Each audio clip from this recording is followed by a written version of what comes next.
How to recover YouTube deleted videos. Hello everyone, this is Sabrina here to help you today. So, without any further ado, let's get right into the video.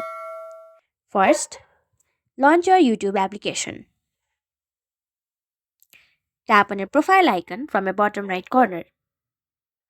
Now, go to Settings from your top right. Scroll down and then go to Help. Now, go to Send Feedback.